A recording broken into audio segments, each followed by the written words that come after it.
ses décisions, il est de bonne loi que ce soit le chef de cette institution, le président, qui l'apporte. Donc, sans plus tarder, sur le président, à votre convenance, vous avez le choix. Mais d'abord, je voudrais, au nom de la commission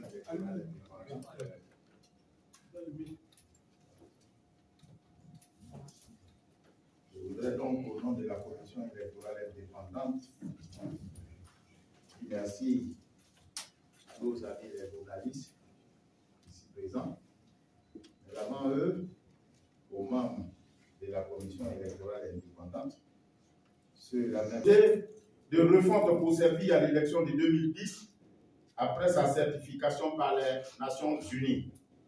Et depuis lors, à travers les différentes opérations de révision, au total 6, le fichier électoral est l'objet d'amélioration continuelle. C'est cette liste électorale, pour l'histoire, qui a servi à l'élection des présidents Félix Houphouët-Boigny et Henri Konan Bédié de regretter mémoire à l'élection du président Laurent Gbagbo et du président Alassane Ouattara.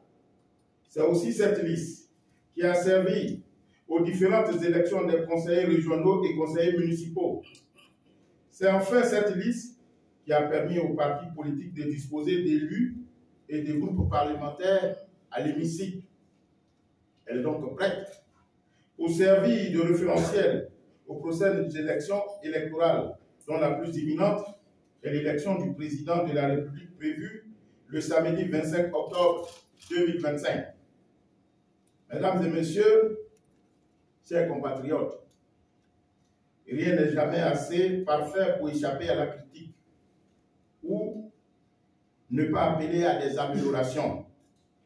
C'est par la contradiction, certes, mais surtout par le respect des règles et des institutions que nous ferons progresser notre pays vers l'idéal démocratique et l'état de droit. C'est notre respect du verdict censé clore tout désaccord entre nous qui fera de la Côte d'Ivoire un état de droit. Mesdames et messieurs, ceci étant dit, voici dès à présent les statistiques de la liste électorale 2024-2025. Nombre d'électeurs, 8 727 431, soit une hausse de 715 006 nouveaux électeurs, c'est-à-dire 8,92%. Nombre d'électeurs hommes, 4 508 948, soit 51,66%. Nombre d'électeurs femmes, 4 218 483, soit 48,34%. Nombre de lieux de vote, 11 906, soit 989 nouveaux lieux de vote créés. Nombre de bureaux de vote, 25 678, soit 2154 nouveaux bureaux de vote créés. La disponibilité de la liste électorale définitive achève donc le village de la révision de la liste électorale et ouvre à présent la voie vers l'organisation du scrutin du 25 octobre 2025. Elle peut être consultée à partir de mercredi. Je m'adresse à vous et je voudrais que chaque parti politique, tout candidat désireux bien entendu de se présenter à l'élection, puisse consulter cette liste à partir de mercredi sur notre site et sur en tapant bien sûr les syntaxes étoile 919 dièse ou dièse 919 dièse chez tous les opérateurs de téléphonie mobile. Comme vous le savez, le parrainage citoyen institué depuis 2020 sera à la deuxième édition de sa mise en œuvre dans notre processus électoral. Les leçons apprises et les recommandations des ateliers bilan contribueront d'une part à mieux former les partis et groupements politiques ainsi que les électeurs afin de s'approprier les modalités de son application. Elles permettront d'autre part à la CEI de renforcer son mécanisme et surtout de faciliter aux candidats à la collecte des parrainages et permettre également au Conseil constitutionnel d'examiner aisément cette condition d'éligibilité. Toutes les mesures seront communiquées ultérieurement, mais à une très brève échéance, d'ores et déjà. Et conformément à ces engagements, la Commission électorale indépendante est heureuse de porter à l'attention des partis politiques et des potentiels candidats qu'ils auront droit à un environnement, ou du moins à environ 3 mois pour la collecte des parrainages sur la base de la liste électorale définitive et non sur la base de la liste électorale provisoire. Et c'était un des vœux des partis politiques. Mesdames et messieurs, notre vœu le plus cher est d'œuvrer à travers nos actions à renforcer la démocratie dans notre pays et à consolider ses acquis. Et il me plaît de reprendre ici cette belle réflexion d'Aimé Césaire qui dit ceci: une nation n'est pas une construction, mais un mûrissement. Il en est ainsi de la liste électorale pour la commission électorale indépendante. Nous voulons inviter les parties prenantes et les populations à la culture et à la préservation du climat de paix et de stabilité dans ce pays que nous voulons léguer aux générations futures. Ce sont ces propos liminaires que nous souhaitons vous livrer ce jour au nom de la commission électorale indépendante. Que Dieu bénisse la Côte d'Ivoire. Je vous remercie.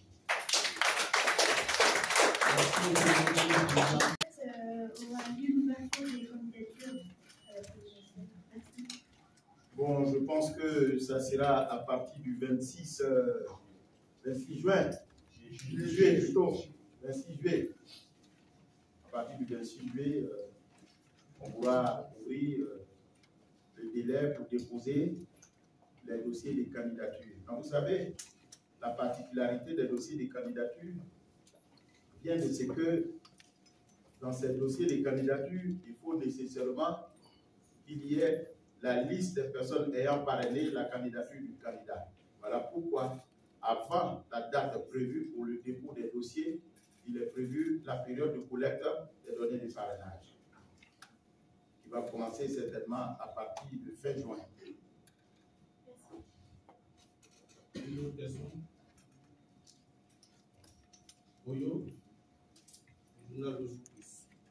Bonjour Président. Franck Boyo du journal Le Jour Plus. Monsieur le Président, la justice a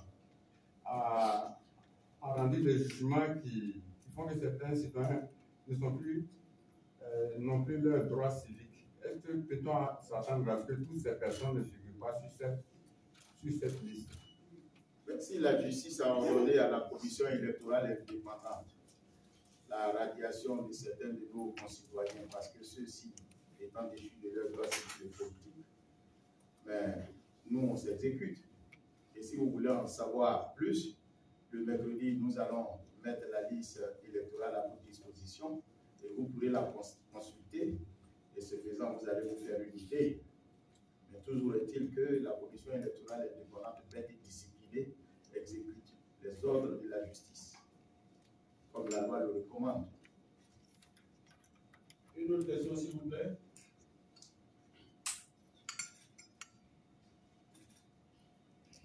Une autre question? C'est ici qu'il faut parler. Puis, Élisée Boubou, la liste aussi,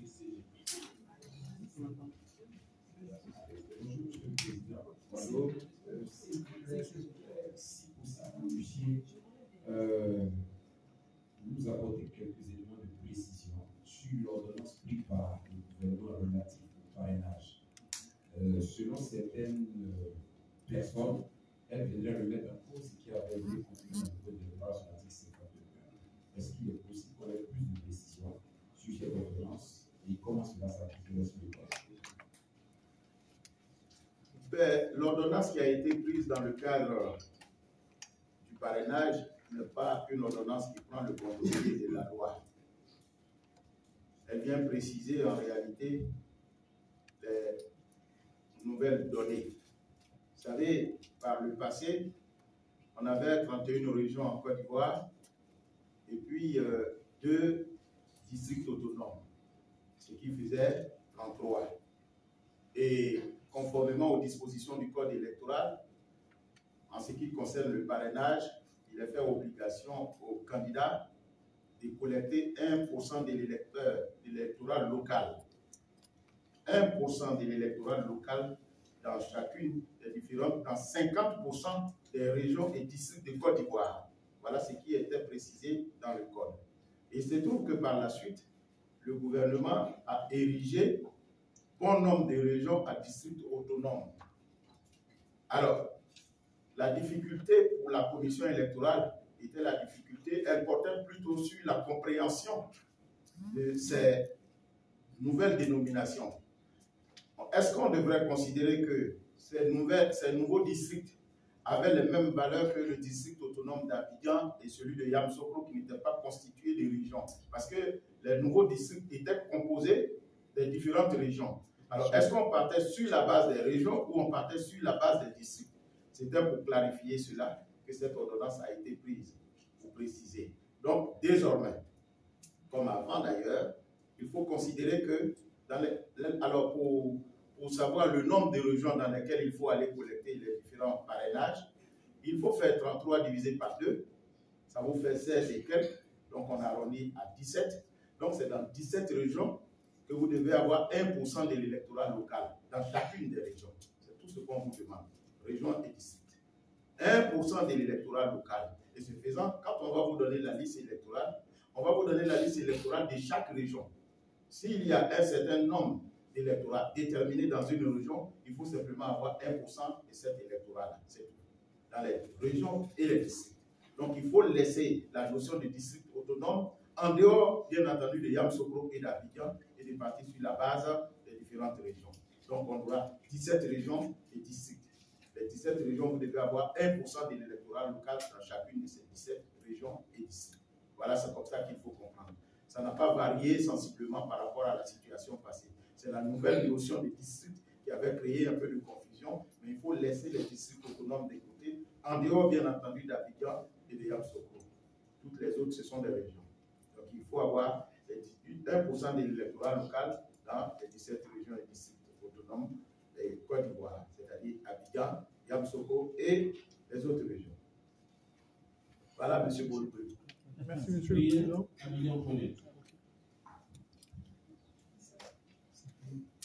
Bonjour, M. le Président. Ici, c'est un passeport de Jean-Paul. M. le Président, je dirais que la justice est avancée avec ce que l'on vient d'entendre. Alors, je voudrais savoir, lors des précédents scrutins, plus de 100 ont ouvert en retard pour manquer de matériel. Aujourd'hui, comment est-ce que la CENO rassure que l'utilisation va se dérouler à l'heure, afin de dire qu'on ait des résultats aussi rapides, surtout au niveau des solutions centrales? Bon, moi j'ai toujours dit que la commission électorale va bien travailler. En tout cas, nous ferons de sorte que les bureaux ouvrent à l'heure. Ne vous en faites pas pour cela. Bon, ce sont des situations qui arrivent toujours dans les activités des êtres humains. Mais si vous avez constaté ça et là, des ouvertures de bureaux en retard, ce n'était pas sur toute l'étendue du territoire. Donc, il ne faut pas peut-être exagérer. Mais nous vous assurons que les bureaux vont ouvrir à l'heure. Et pour ce faire, nous avons mis en place ce qu'on appelle le système de prépositionnement du matériel. C'est-à-dire que nous allons prépositionner nos matériels un peu en avant, parce que par le passé, tout le matériel qui était à Abidjan 2 ou 3 jours avant. On va faire de sorte que le matériel soit prépositionné dans les différentes régions, de sorte à éviter de tels désagréments. Donc, j'ai pu vous rassurer que, bien entendu, avec la bonne volonté des autres acteurs, nous allons ouvrir nos bureaux à l'heure. Merci. Allô? Merci, je peux parler pour le nouveau réveil. Monsieur le Président, la RRE étant annuelle, vous avez souvent répondu aux acteurs politiques qui existent pour 2025 que l'opération pourrait avoir lieu, mais pas avant les élections. Je voudrais savoir si cette opération pourrait intervenir avant la fin de l'année. Si c'est le cas contraire qui se produisait, quelle explication pourriez-vous donner? Merci. Alors, vous savez, bon nombre de nos concitoyens intéressés à la matière électorale veulent se substituer à la commission électorale indépendante et ce faisant veulent interpréter les dispositions en leur faveur. Ce n'est pas comme ça qu'il faut faire. C'est vrai, l'article 6 dit que la liste électorale doit être révisée chaque année. L'article 11 du même de ce même code prescrit que la période d'établissement de la liste électorale ainsi que ses modalités pratiques d'application sont déterminées par un décret pris en Conseil des ministres sur proposition de la Commission électorale indépendante. Donc, c'est la Commission qui détermine la période. S'il est vrai qu'il y a une obligation à faire la révision chaque année, il est aussi vrai que c'est à la CEI qu'appartient la période, de déterminer la période au cours de laquelle cette révision va être faite. Alors, quand on a eu des rencontres avec les partis politiques en son temps, bon nombre d'entre eux avaient souhaité que nous fassions, comme nous d'ailleurs, que nous fassions, à cause du taux très bas de la participation de nos concitoyens aux opérations électorales, que nous fassions, comme on appelle ça, la révision entre 2 années.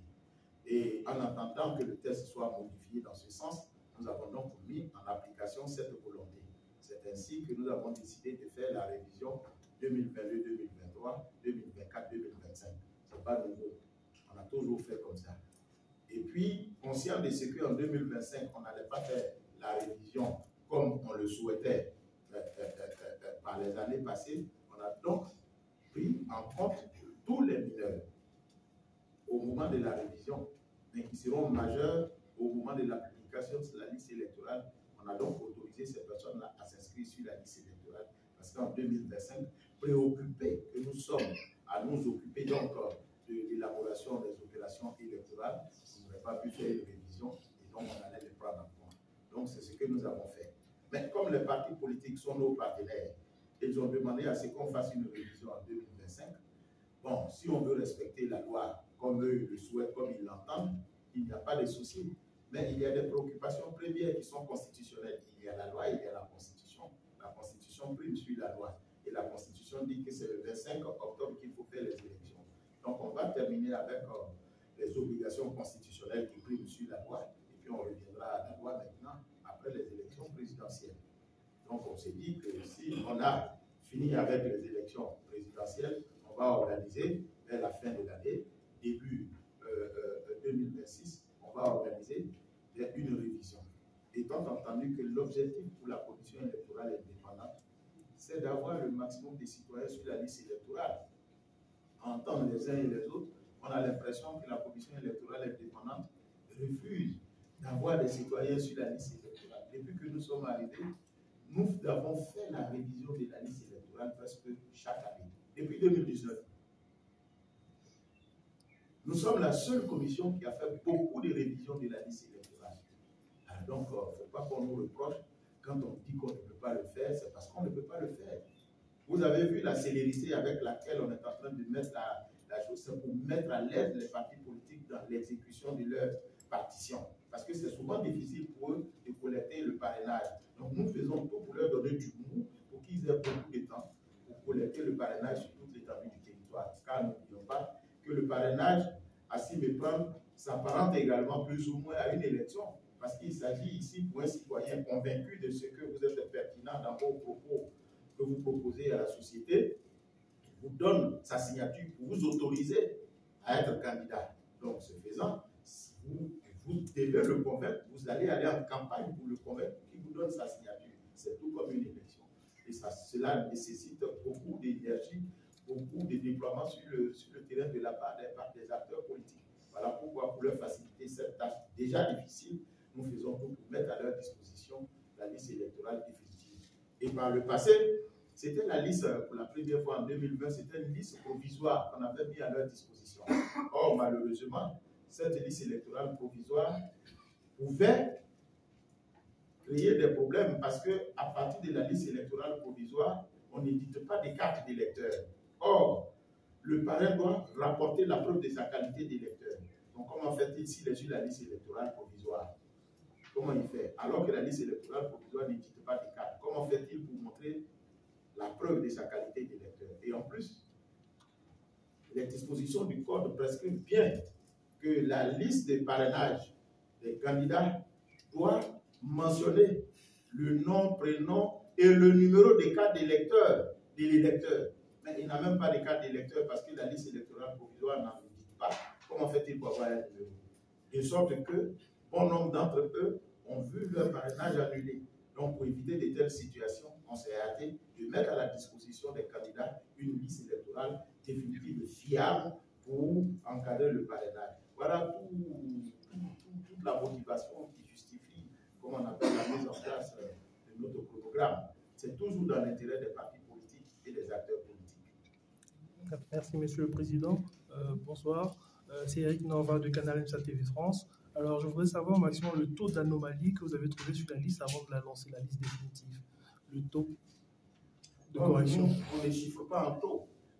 Vous savez, comme je l'ai dit dans mon adresse tout à l'heure, la liste électorale est tributaire de son passé. Donc, il y a les taux pour nous, on n'analyse pas les irrégularités en termes de taux. Nous, c'est ce qui est substantiel. Quand c'est sérieux, on les corrige quand c'est porté à notre connaissance ou quand nous-mêmes on le découvre. Quand ce n'est pas sérieux, bon, on le rend inoffensif avec la biométrie, avec nos tablettes. Donc, nous n'avons pas de taux. Bon, il y a certains acteurs pour discréditer la commission ou la liste électorale, ça donne à un tel exercice. Bon, pour nous, ce n'est pas le taux qui fait une liste électorale. Dans le monde entier, vous trouverez toujours des listes électorales comprenant quelques irrégularités, ça et là. Mais l'essentiel, est-ce que cette liste électorale contient des éléments qui assurent la sincérité du scrutin? C'est ça qui est le plus important. Vous voyez? Et c'est l'occasion pour nous ici de dire aux acteurs politiques d'écouter un peu la commission électorale indépendante quand elle fait des propositions. Il vous souvient que nous avons proposé aux acteurs politiques, à un moment donné, de créer pour éviter une période dédiée à la révision de la liste électorale, de créer dans les centres d'état civil sur toute l'étendue du territoire des guichets.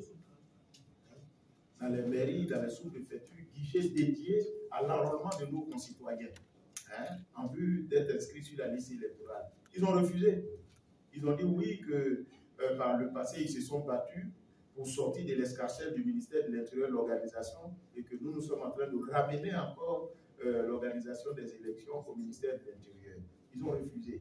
Ensuite, nous avons proposé qu'on fasse le basculement automatique, c'est-à-dire permettre ici à tous les citoyens qui ont 18 ans d'être automatiquement inscrits sur la liste électorale. Ça se fait partout.